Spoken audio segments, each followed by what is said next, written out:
Welcome to the 2025 Best of Lung Cancer Special Edition podcast from the Society of Thoracic Surgeons, where we examine the science shaping the future of thoracic surgery. I'm your host, Dr. Erin Gillaspie, and today we're discussing the best new science from the 2025 European Lung Cancer Congress, which brought together a thoracic oncology specialist to discuss and share the latest advancements in lung cancer research and treatment. Joining me today is Dr. Paula Ugalde, an associate professor within the Division of Thoracic Surgery at Brigham and Women's Hospital, as well as an associate professor at Harvard Medical School. She attended and presented at ELCC, and I'm so grateful that you're here today to bring us all of the exciting updates from that meeting. Thank you. Thank you for that kind introduction, Erin. It's a pleasure to be here with you today. Excellent. A lot of ground was covered at ELCC this year. A lot of focus on obviously advancing lung cancer research, improving clinical practice. When you think about your time at ELCC 2025 as a whole, what sort of stood out to you as perhaps the most significant new science, or was there a common thread that really sort of wove throughout the meeting that really stood out to you and spoke to you? Honestly, the second option, a common thread. I feel that we thoracic surgery community are so much engaged in the care of lung cancer patients with our fellow oncologists and radiation oncologists as we've never been. We used to get the referrals, send them back, but now there's so much communication, so much interaction, so much decision making on the back scenes before starting treatment. For me, that was the highlight. It's just the multidisciplinary care of patients with lung cancer.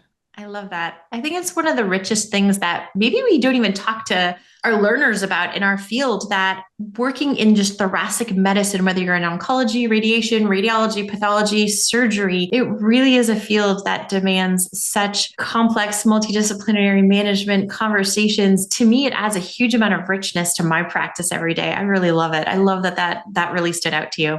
Yeah. Definitely. All right, let's jump into some of our topics because I think there's so many exciting things to talk about. Undoubtedly, it has been a year of immunotherapy updates at all of the major cancer meetings this year. We have heard about landmark OS data. We've heard about DFS. We've heard about PathCR, MPRs, higher than ever, better than ever. We're bringing much more data in about surgical outcomes, which is so exciting to us as surgeons, patient-reported outcomes, which is a critical importance for our patients. And one of the major topics discussed at ELCC is one that we're all grappling with, and that is the tracking, restaging of patients during that neoadjuvant phase of treatments. I know a lot of the trials have used a PET scan for restaging. A lot of people talking around sort of the coffee tables at conferences, really have moved away from that more towards CT scans. There's a lot of debates ongoing about how we handle all of those nodes that look unusual after those neoadjuvant treatments. We see a lot of lymphadenopathy after immunotherapy, in particular in our patients who are responding. And one of the hot topics that people talked about was, do we need pathologic mediastinal restaging? Tell me a little bit about maybe some of the discussions you heard surrounding this. How do you think about this in your practice on a day-to-day basis? If we look back to the trials and we take that as, let's say, to set the stage. So what did the trials do, right? They restage patients with imaging tests, with or without PET scan. Everybody had a CT scan. In the practice of medical oncologists, they will always do another scan, either after the two first cycles or after the first cycle, but they will monitor some kind of the response. And then what we gather from the trials was, if there is no progression, patients were taken to surgery. Now, how do you interpret no progression? So let's say the tumor had 4 centimeters and now has 5. Is that progression? Let's say the patient had 2 mediastinal positive lymph nodes by PET, and those are still there. Is that progression or absence of response? I think that there are so many nuances to that. It's difficult to have a white or black answer, but what I'm gathering from the meeting and in general from the community is that if there is no evidence of cancer progression, if the staging didn't change, if the number of mediastinal lymphadenopathy stations didn't increase, if the tumor didn't become unresectable, then the patient should not go to surgery. Now, when do I restage the mediastinum? I don't always just restage the mediastinum to say yes or no for surgery. I also sometimes restage the mediastinum for prognosis issues because, let's say, recently we treated a patient with mediastinal bulky lymphadenopathy. So this was a patient with a small right upper lobe tumor, adenocarcinoma, but the station 4R lymph node measured 3 centimeters. It was the only PET positive lymph node, and mediastinal staging confirmed that he was station 4R and 10 positive. We discussed this thoroughly, and we decided to give him the chance of neoadjuvant treatment. First CT scan showed good response. Second CT scan and PET scan showed excellent response. Sometimes I will do the mediastinoscopy prior to the resection just to restage the patient and understand the prognosis. Although I have a clear plan in my head, all right, if he's still one station positive, I'll probably proceed with the resection. But if he progressed, I might not do the resection. So in borderline cases, I will say I like to restage the mediastinum. No, I like that because I don't think there's a perfect answer to this, just like you Yeah. said. And there's a lot of challenges with interpreting these scans, right? We know that if we take all the people who have a pathologic response on pathology, like a complete pathologic response, only about 1% of those, a very small percentage, are going to have a complete pathologic radiographic response. We know that some patients will have a little bit of pseudoprogression. It's a little more common with some other cancer types compared to lung cancer. But we also know that we're really activating the immune system, and it changes how the milieu looks that cancer is now living in. We see some nodes become a lot juicier. We send them for restaging. Everything comes back negative. It can lead to a lot of consternation. I know in our practice, we were using a lot of PET scans for restaging at first. And actually, we moved away from that and we do CT scans now because there was so much PET avidity related to a good immune response that we actually felt like we were over restaging patients pathologically. So we were sort of doing too many interventions prior to getting to surgery as opposed to getting straight to surgery as part of that plan. And so I really appreciate your description of how are we classifying non-response? How are we making decisions about proceeding then to the OR? Because it's only going to get more complicated as we really truly start enrolling with active clinical trials going on in the space, unresectable patients and very borderline resectable patients, trying to turn them into resection candidates. This question is only going to get harder and harder for surgeons for how we're defining what is the extent of resectability and operability, two things going hand in hand, but how are we tackling some of these complex questions of, restaging and making sure that we are clearing out all residual disease, which is one of the critical things that we're going in there to do. If we want to optimize treatment for the patients, I think that it makes sense to know if the patient had any level of path response. If there's one thing that we learned with this is that the complete responders and the major responders have a different survival outcome, right? So let's say there is a way, maybe ctDNA, maybe there's going to be a biomarker in the near future, maybe PET scan, maybe any kind of biologic measurement. Yeah. And you're able to know if the patient had or hadn't any response. We know we have now emerging 5-year overall survival from the Checkmate, from Keynote 671, and we have the 4-year overall survival of the Aegean. And the non-responders, their survival curve just goes downhill. Why take those patients through surgery?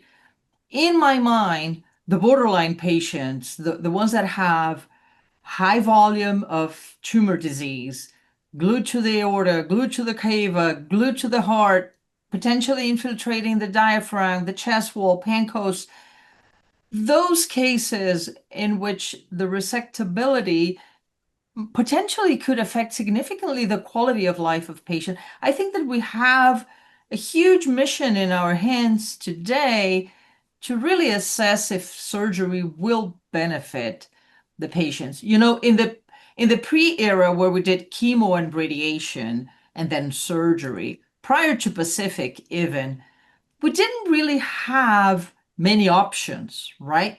So we were all in. We wanted to get it all out. We wanted to do our best. Then we started to have options. Pacific is an excellent option. We can't forget 44% survival is a decent number for patients with stage 3 lung cancer considered unresectable. We have options, and I think that we have to be very careful with the borderline group. So patients with large tumors, I try to assess resectability very carefully, looking at quality of life and the impact of that.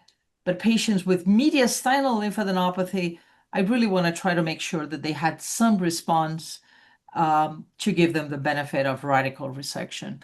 So am I restaging everybody? No. But those borderline, yes. No, and I think that's a perfect way of sort of breaking down and summarizing it. Any piece of data that's helping you to understand, can you get that patient not only safely through an operation, but get out all of their tumor and leave them with a high quality of life to be able to continue to, fight that battle, I think is really, really, really critical. Yeah. Most of them will need adjuvant therapy, so they need to be in shape for that. That's exactly right. With even, some of the emerging trials, we're starting to see that past CR creep up. And so there's still question marks existing about whether those patients truly need additional therapy or not. But that's not the majority of patients. Really the highest trials right now are 34.1% for the past CR. So we have a long way to go with that. We recently published, just as a side note, we recently published and reviewed our series of borderline, so T4 and N2 and 3 cases. And, again, it doesn't matter the amount of disease the patient have.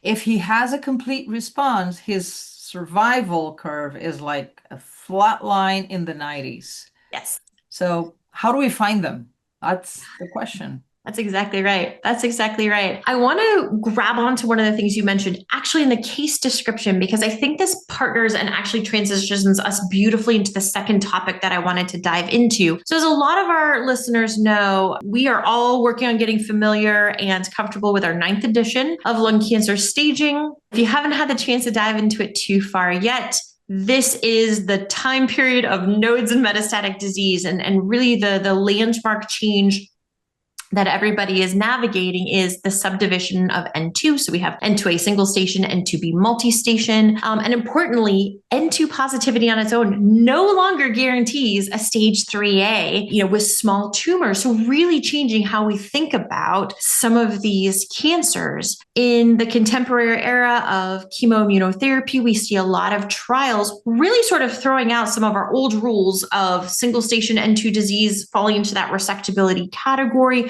sort of out the window and saying, hey guys, if we can get a great response, we can get a really pretty decent 5-year survival, regardless of sort of that N2 number of nodes, whether it is microscopic or bulky. Talk to me a little bit about how you are navigating this new era of nodal disease. Where really is that line right now where we should be saying, hey, we shouldn't be crossing over into that area? How are you thinking about resectability for some of these bulkier nodes? And how is the new staging really playing into some of your thought processes here? So I'm a member of the Staging and Prognostic Factors Committee in the ELCC. I'm actually the chair of the database, and it's our great mission to contribute to the community with the updates of the TNM editions. So when we were at the 8th TNM, a sub-analysis on N1 was done, and there was a signal that the volume of N1 disease could lead to worse prognosis, almost similar like N2. Yeah. We were never able to come to an end with that analysis, and it didn't play to the 9th, so we left that quiet. But then we started looking at the N2 category, and within that group, there was a clear overall survival difference in both clinical and pathologic setting, and that's why there was a change, a suggestion to change the N descriptor, N2 descriptor into A and B. And this is, the role of the TNM classification is prognostication. The role is not to tell you, treat this one this way and treat that one that way. Yes. So we know we have more information now that if you have a right upper lobe cancer with a one station positive in the mediastinum, your prognosis is significantly better than one that someone that has two stations on the same side. So, and I think that that's, important for patients to know, important for physicians to know. And for some patients, you will say, well, because the prognosis is so much better, I'm going to go very hard on this patient in terms of the aggressiveness of the treatment planning and all. But that's not going to play out for everybody. So keep in mind that this is prognostication. Now, when we bring that to resectability, I don't necessarily take that element in consideration. And why is that? The reason is because since 2022, when Checkmate trial was first presented and we were, finally an option for us, we're back in the game. 2017, we were thrown out of the game because of Pacific. Maybe in the US, a lot of academic centers continue to offer surgery after neoadjuvant, but I was in Canada then, and Canadians, forget it. They were all in for Pacific. I was just barely any neoadjuvant treatment. Anyways, fast forward 2022, Checkmate is presented. We were shocked and happy with what was going. And I gave a lecture recently on resectability on this subject. And the truth is that even between 2022 and today, 3 years, I'm not the same person. So 2022, we were starting the process and we were like, okay, resectable by lobectomy, maybe one lymph node station, intracapsular, fit patient, PD-L1 positive. So a lot of ifs. Fast forward 3 years, honestly, Erin, today I'll tell you, aside from the patients that are N3 with multiple N2 and N1, like extremely high volume of mediastinal disease, we will not consider them resectable. But, this week we had a patient with bulky disease, PCR. Yeah. So I presented on this. Is the question resectability?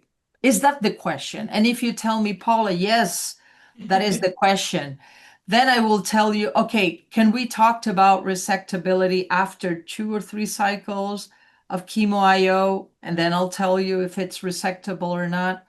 So the MDT bridge is the trial that's coming to show us a new way to assess resectability. I agree. And I'm actually so glad to be talking to you about this, because one of the places that I have been very concerned is a lot of societies with very good intention are working on trying to create guidelines of resectability, surgical, oncology, and it puts these very hard and fast rules around stage specifically. And you can take 100 patients with the exact same stage, and every single one has a different combination of tumor size, location, implications. Is it touching mediastinum? Is it peripheral? Which node is it? Can you get it out? Is it involving, there's so many nuances to the decision of resectability. I worry sometimes that we are missing opportunities for patients, that we are using staging instead of as a prognostication, as a tool, at sometimes potentially slightly incorrectly, in trying to force these rigid categories of resectability. I mean, it is the art of medicine after all. But we do have to have some guardrails, right? And so how do we find that sweet spot of kind of really having some guardrails in place to say, all right, this might be really truly too far out of bounds, but in an era where we're seeing these unbelievable responses, I think even some of those guardrails start to get a little bit fuzzy. During the ELCC, the session on stage 3 and resectability, we had colleagues from radiation oncology and from oncology to discuss this matter. And, in many centers, people incorrectly think that we're competing with our radiation colleagues. And I honestly don't see it that way. That's number one. And then number two, we definitely need to bring the radiation oncologist back to the game, because surgery alone sometimes is not it's not able to completely resect everything, and there could be a chance that there's residual disease. So we need to think about bringing them back to the game. So I have to say that session on management of stage 3, borderline stage 3 non-small cell lung cancer without driver mutation was one of the highlights, and I was happy to join the team for the presentations. Absolutely. It's a hot area of debate, a hot topic. How do we treat these patients? And I think innovative trials like MDT Bridge, as you mentioned, which, just as a reminder to our listeners, these patients are getting neoadjuvant chemo IO, restaging, and then a decision. These are borderline resectable patients, and a decision. Can they go on to have surgery, or do we pivot and do we go to do a more Pacific style regimen? And can we do that safely, with some original concerns leading away from that, sort of historically, with concerns about immunotherapy prior to radiation? It sounds like some of those fears are going to be eased, especially when we get to hear about more of the data from the ESMO meeting. But really, such an innovative way to think about how we tackle a patient population where sometimes that decision isn't a one moment in time. You need additional data to see how they're going to respond, because if they have a great response, then there's a lot that we can potentially do to help them. And there's other variable that maybe we surgeons don't like to address, but in all fairness, the surgery that you are able to perform is not the same surgery that your fellow or junior trainee or is able to perform. So the definition of resectability for Dr. Gillaspie is different than from Dr. Ugalde, that for Dr. Smith. And so this concept of willing to put everything in a box is not going to work. And the proof to that is that EORTC did, the survey first, and now they published on several case series on how they would manage. In parallel, the STS, I don't know if you saw that publication, January this year, also published on the management of those cases. And I mean, honestly, there are T1 or T2 with N2 disease, potentially resectable. What is that all about? All those patients were in the trial. Those patients are resectable. So, just a lot of questions. I agree. And when I saw that publication come out of the STS, I think the whole middle section of potentially resectable really highlighted how controversial of an area this is, that even getting a group of experts together, looking through all of the data, all of the literature, there's still a lot of question about how we define that area. And actually, for better or for worse, I did like that they left that potential in there, for the only reason that, to your point, it is the hands of the person who is going to be doing that surgery, if they are comfortable in doing a safe and effective oncologic operation for that patient in that moment. And if they're not, we have other treatment opportunities that they need to be thinking about. Yeah, but the thing is that, yesterday I saw a patient that has a T4. What if after induction it comes to a T2 or a T1 or a TX? So, what could have been a humongous operation, maybe it's going to be a lobe. So is resectability the question? And if the answer is yes, maybe we should be discussing it after the induction and not prior to the induction. It's resectability in the setting of response. The double In my R's. presentation, I said ISLC definition of resectability of R0, and that's prognostication. And then there's a dynamic concept, which is resectability after or with or without neoadjuvant treatment. Yeah, absolutely. Absolutely. Now, you alluded a little bit to predictive modeling and this being a space that there's so much opportunity in. And unquestionably at ELCC, along with many of the meetings this year, even at AATS, a huge topic that everybody is interested in is artificial intelligence. Yeah. Not just to buy tickets, but the benefit of science. It is taking, I think, honestly, it's taking just every industry by storm, right? And medicine is one of them. And there's questions about, can we improve pathology? Can we improve radiology? Can we improve decision making? There's people talking about, can this be used in things like radiation to help with treatment planning and predicting impact on surrounding organs? Will this eventually play a role for us as well in predicting response? Talk to me about AI and some of the things that maybe aren't touching surgery right now, but where we're seeing AI sort of sprinkling into the medical field. Yeah, I really liked during the ELCC the session on AI and pathology. That is one thing that I am very, very interested. Actually, I was talking to Lynette Scholl, our lead pathologist here, about that. There is an open trial that it's potentially using AI, and I want to see if we can participate. But the level of assertness of the results is so high using, it decreases significantly the variance. So when I look at the pathology specimen and you look, there's a variation between my interpretation and yours. If you apply AI, that goes basically to zero. And just the standardization of the way that you can read things and interpret. I don't have a lot of experience in the area of radiology. However, I did a study. I don't know if you use 3D for your sublobar resection, but there's this theory that everybody that is planning for a segmentectomy should do a 3D reconstruction, which I don't, every time someone tells me you have to do this for that reason for every patient, I'm like, really?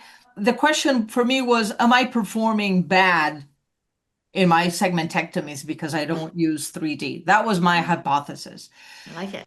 In the Netherlands, that uses AI to reconstruct the chest images. Cool. All right. So I've submitted to them, I don't remember now, but like 30 cases of segmentectomies that we did, and then prior CT scan and post-op CT scan. And with AI, they reconstructed the image, and they were able to say if I took out the correct artery, vein, and bronchus. Love it. And surprisingly, we did well, but that's not the point. The point is that AI is also a tool to assess the quality of the surgery that you perform. So I have no doubt, to your point, that this is going to be more and more part of our work daily in many, many aspects of what we do. Absolutely. Absolutely. I love that several of the meetings now have really targeted path as a place for it. And really, it's not ever to replace people. No one is using AI to replace people. It's to enhance the reads, to enhance the outcomes, and to fill gaps, right? And so a couple of the places I've really heard some exciting sort of data opportunities include things like, hey, not everybody has a cytotech. Not everybody can get ROSE. ROSE can really help to increase assessments of adequacy. Are we going to have enough on biopsy to be able to do all our molecular testing? There are opportunities to use AI. Everybody can prep slides. We can train people to do that. Then AI can evaluate the slide and say, yes, this looks diagnostic. Yes, there is enough cellularity that you're going to be able to get an answer. to those important questions. And so unquestionably, that's great as we start to think about some of our more rural hospitals that might not have as many opportunities to have pathologists at bedside during some of these procedures. Yeah, I'm happy that the societies are bringing this subject to the scientific programs. And the AATS did it, ELCC did, ESMO did it. So we're seeing more and more presentations on AI, which is great.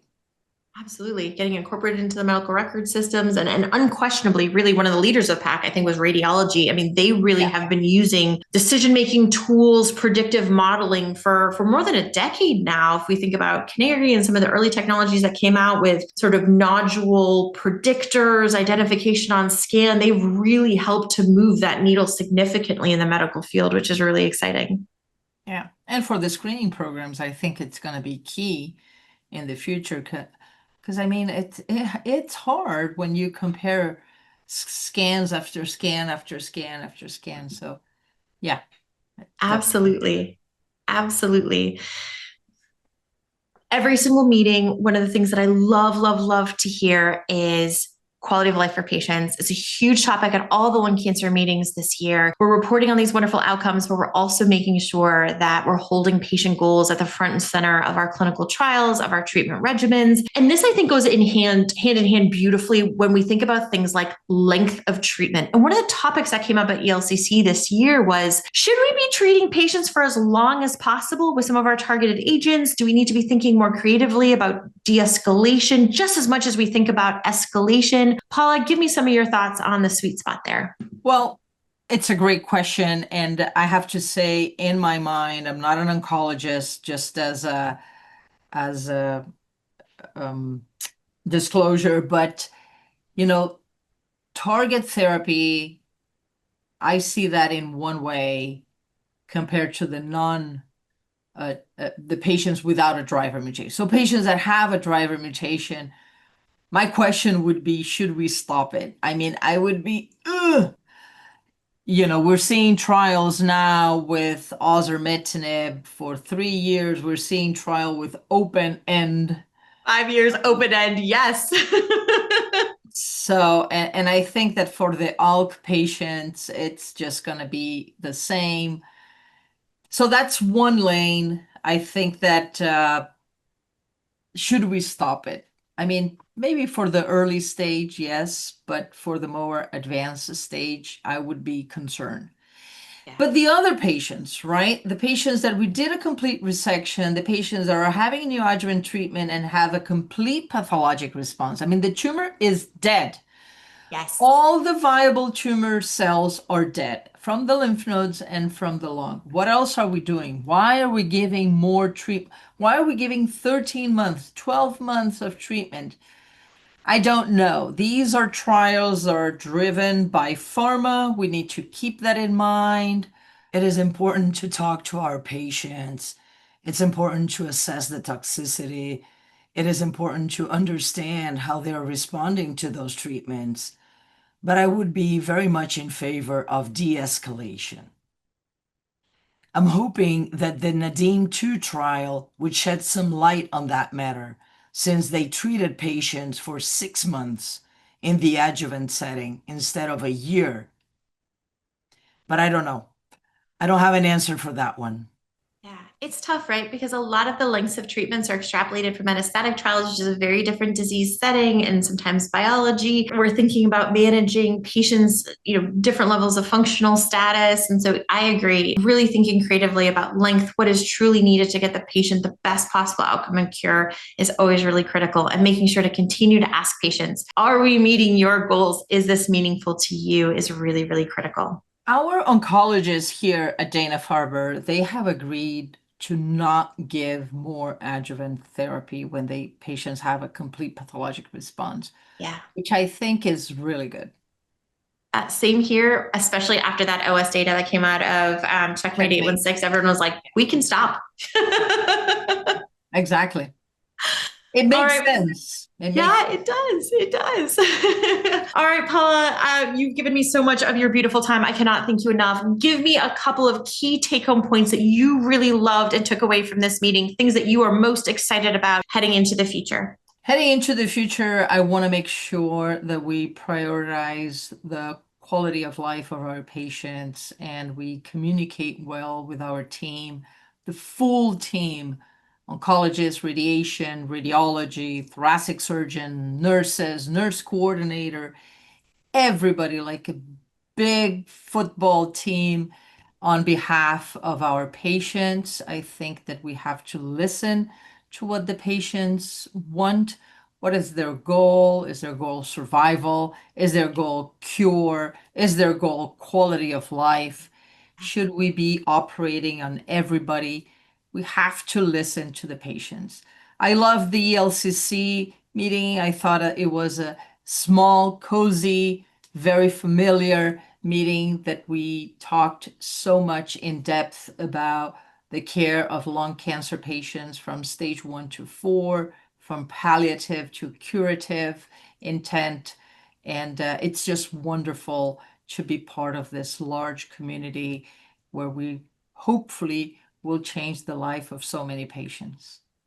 I love that so much. What a beautiful summary of everything. Thank you again so much for your time with us today and keep doing all of that amazing work that you're doing, saving lives. So do you.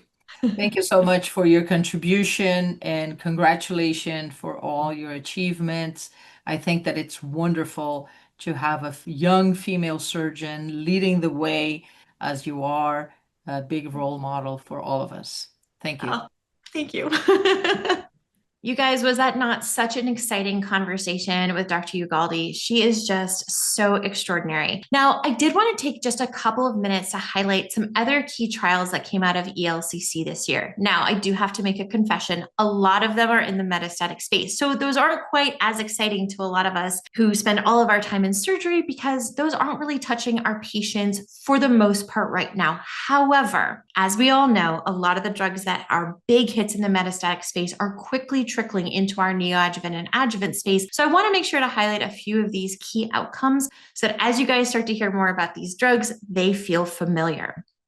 So let's kick into a couple of these trials. So the first one that I want to touch base on is the Mariposa trial. So the Mariposa trial was a trial that used a couple of new drugs in combination for EGFR mutant non-small cell lung cancer. So we're using amivantamab plus lazertinib, and it was compared with osimertinib for EGFR mutated non-small cell lung cancer.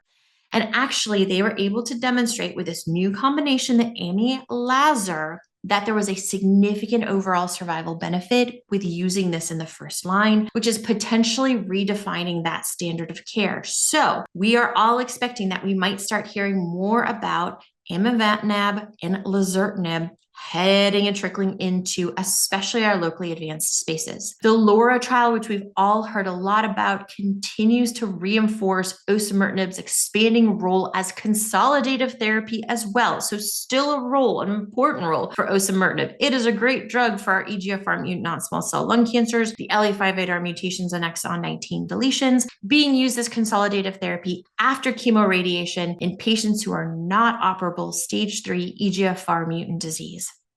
In KRAS G12C, we have a ton of drugs coming down the pipelines for mutated metastatic non-small cell lung cancer. The Crystal-7 trial, the Crocus trial explored innovative targeted immunotherapy combinations. So using adagrasib plus pembrolizumab and using cetuximab and fultorasib, both strongly showing efficacy signals through different although there are some differing toxicity profiles, which we do have to be careful about. So one of the huge things we're seeing and exploring in that metastatic space is figuring out what are some of the key toxicities, how are we managing those effectively to make sure that we're giving patients those really effective treatments, high quality of life, maintaining those high quality outcomes, especially as we think about moving some of these drugs into the earlier stage space as well. Other updates include novel antibody drug conjugates. Those are the ADCs. So Dato-DXd, you've heard us talk about this before.